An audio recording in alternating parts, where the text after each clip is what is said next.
মুরগির মতো এখানে জিমোচ্ছিস কেন? কি হয়েছে কি তোর ক? শরীরটা খুব খারাপ লাগতেছে। খারাপ লাগতেছে? কি খারাপ লাগতেছে? আরে ঠান্ডা লাগিছে, জ্বর, মাথা ব্যথা, সর্দি, কয়দিন ধরে অনেক অসুস্থ। অসুস্থতা বাড়ি যা, বাড়ি যা রেস্ট নে। আরে রেস্ট তো নিছি, তা কমতিছে না, ওষুধ খাওয়া লাগবে।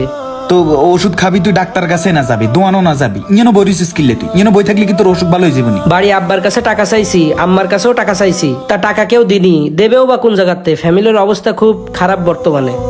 হ্যাঁ এটা তো বুঝি, ফ্যামিলির অবস্থা তো ব্যাকেরই খারাপ। কি রিবি হন, কিছু তো করতে হইব। কি আর করব, অনেকের কাছেই টাকা চাইছি, কেউ 50টা টাকা আমারে দিল না, দিলেও তাই দিয়ে ওষুধ কিনে খাতি পারতাম। বাবুরে তুই যেভাবে কইতেছস, টেয়া কি গাছে ধরেনি যে তোর শ্রেণী শ্রেণী দিব? আর টেয়া কি তুললে কেউ লই বরিস নি এনে মাইতে?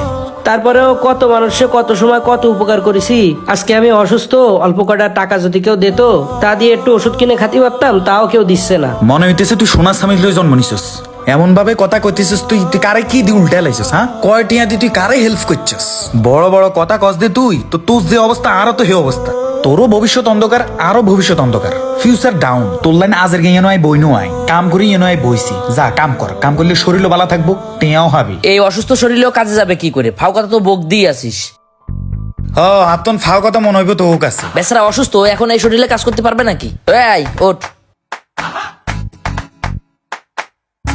তুই বরিশোধ কিনলে সিগারেট লো? আমার কাছে 20 টাকা আছে, ওটাতে মাত্র একটা সিগারেট হবে না। একটা সিগারেট মানে? আর বেটা আসরে বললো তো এক প্যাকেট হয় না। দে দে দে ফকির নি, তুই 20 টাকা দে, বাকি টিয়া আই দিতেছি। আর বেটা তাড়াতাড়ি দে ভাই, এক প্যাকেট গোল্ডের দেন তো। শোন, না খেয়ে মরিয়া গেলিও এসব বন্ধু বান্ধবের সামনে সমস্যার কথা বলবি না। তুই অসুস্থ এই কথা যে ওদের বলতেছিলি, তোর সাথে কিরকম রিয়াক্ট করতেছিল? কি করব, কয়দিন ধরে অসুস্থ, জ্বর কমতিছেও না, ওষুধ কেনার টাকাটাও নেই। আর ও যেহেতু কাজ করে তাই ওর সামনে একটু করছিলাম, যদি ও কয়টা টাকা দিয়ে আমার উপকার করে এই জন্যই। তা উপকার করেছে? উপকার তো করিনি, ও আর আমার বেশি কথা শুনলো। বেশি কথাই তো শোনাবে, মানুষ চিনিস না? আচ্ছা এখন এক কাজ কর, আমার কাছে তো তেমন টাকা নেই, 50 টাকা হবে না ওষুধ? হ্যাঁ হবে না, 50 টাকাই হবে। 70 টাকা দিলাম, হালা দেখ দেখ দেখ। নে ওই দিয়ে যে ওষুধ কিনগে। আচ্ছা ঠিক আছে। আর বাইরে ঘোরাঘুরি করিস না, দুঃখের কথা কাউরে কোয়ার দরকার নেই কোনো সময়। যত দুঃখই থাকে না কেন, নিজে নিজে সলভ করার চেষ্টা করিস, বুঝতে পারিস? হ্যাঁ আমি ওই যে দিলাম তোরে 70 টাকা, আমি এটা না দিয়ে তো তোরে অপমান করতে পারতাম। ওদের কাজ হচ্ছে অপমান করা, আমি এই টাকাটা দিয়ে যদি তোর 10 টাকা কয়ে বেড়াই তাহলে কিরকম হবে? তুই ছোট হবে না? আমি বলবো না, কিন্তু এরকম অনেক লোক আছে যে 10 টাকার উপকার করে 10,000 টাকার গল্প দিয়ে বেড়াবে। ওই জন্য যতটুকু সম্ভব মানুষের কাছে চাওয়া যাবে না, মানুষের কাছে চাওয়ার থেকে বিরত থাকতে হবে, বুঝতে পারিস? হয় বুঝতে পারিছি। ঠিক আছে যা, একটা চাকরি বাকরি দেখিস না কেন? দেখি খুঁজতেছি, পালি করবানি। কি তাকায় রয়েছিস কেন? বেড়া তোর কইলে মোকে সিগারেট খাওয়াতি, তুই খাওয়ালি না। আর হেতে অসুস্থর কথা কইলেন না, লগ লগে তুই হাতারে টিয়া দিয়ে লেছিস কেন? আঙ্গুর চোখে দেখছ না তুই? বেচারা ওষুধ কিনতে টাকা পাচ্ছে না, ওর 50 টাকা দিছি, তার সমস্যা কি হয়েছে?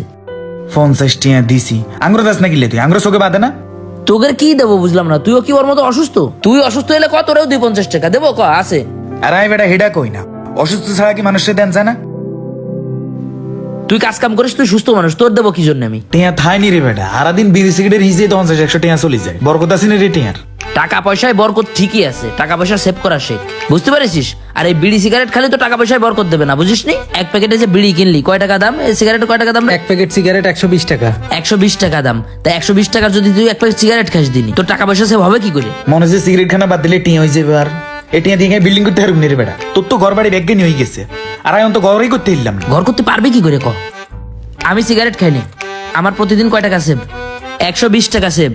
তোর যদি এক প্যাকেট সিগারেট লাগে প্রতিদিন আর আমার লাগে না, তাহলে তোর আর আমার ভিতর পার্থক্য কি ক? তোর 120 টাকা সেভ হচ্ছে না, আর আমার 120 টাকা সেভ হচ্ছে। 120 টাকায় তুই না হলেও 10টা করে ইট কিনতে পারবি প্রতিদিন। যদি তুই মাসে 3060 টাকা সেভ করতে পারিস, তাহলে 300 প্লাস ইট কিনতে পারবি। এইভাবে কিনতে থাকলে বছরে কয়টা হবে? 3 বারং 36, প্রায় 1.5 গাড়ি ইট কিনতে পারবি। এবার 2 বছরে যদি তোর সিগারেটের খরচ দিয়েই যদি ইট কেনা হয়, তাহলে তুই কাজ কাম করে বাকি যেটুকুনি পুঁজি করতে পারবি সেটা দিয়ে ঘর বাড়ি গাত। এই তোর যে ঘর বাড়ি নেই, আমার যে ঘর বাড়ি আছে, এই খুঁটা দিয়ে অন্তত তোর সাজে না।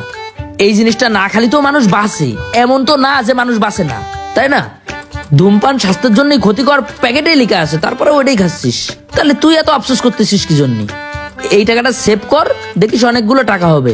আর সিগারেট বিড়ি যে খাচ্ছিস, সিগারেট বিড়ির টাকায় যে সেভ করতে হবে এমন না। অনেক ফাও পথে মানুষের টাকা খরচ হয়, অনেক আকাম কুকাম খাজলত খারাপের কারণেও মানুষের টাকা খরচ হয়। সেই টাকা পয়সাগুলো সেভ কর, উন্নতি হবে। নিয়তটা ভালো রাখ বেটা। ওই ছেলেটা যে অসুস্থ, ওরে 50 টাকা দিয়ে হেল্প তো করতে পারতিস, তা না করে তো ঠিকই 1 প্যাকেট সিগারেট কিনেছিস। তাহলে তোর মানসিকতা কেমন ক? আরে এমন সময় আসতে পারে যে আবির একটা ভালো পজিশনে চলে যাবে, ওর দ্বারা তো তোর কোনো না কোনো উপকার হলেও হতে পারে, তাই না? সবসময় তো এটা ভাবা উচিত যে না, একজনের দ্বারা একজনের উপকার হলেও হতে পারে। এখানে শ্যামলাটা বিপদে পড়েছে, ও অসুস্থ হয়েছে, ওরে 50 টাকা হেল্প করার জায়গায় তুই নিজে 120 টাকাতে সিগারেট কিনে খাচ্ছিস। আবার আমি যখন ওরে 50 টাকা ওষুধ কিনতে দিছি, তুই উল্টো আমারে কথা শোনাচ্ছিস। তাহলে তোর মানসিকতার অবস্থা যদি থাকে এরকম, তোর উন্নতি কিভাবে হবে? নিজের একটু চেঞ্জ কর ভাই, ভবিষ্যৎটা ভালো হবে। যে দেশে 1 বোতল মদের থেকে 1 কেজি দুধের দাম কম হওয়া সত্ত্বেও মানুষ মদ পান করে, সেই দেশে ওই ধরনের মানুষ কিভাবে সফলতার আশা করে? এই ভিডিওটা থেকে একটা জিনিস বোঝাইলাম, সেটা হচ্ছে বন্ধুর অসুস্থতা ও ওষুধের থেকে একটা সিগারেটের মূল্য অনেক বেশি। এই সমাজের কিছু মানুষ ভালো কাজ করতে চাইবে না, আবার কেউ যদি ভালো কাজ করে তাকে টেনে হিসলে নিচে নামানোর চেষ্টা করবে। তাই সেই মানুষগুলোর থেকে দূরে থাকবেন। মনে রাখবেন, উপকারের প্রতিদান মানুষ মানুষকে না দিলেও মহান আল্লাহ তাআলা ঠিকই মানুষকে দেয়।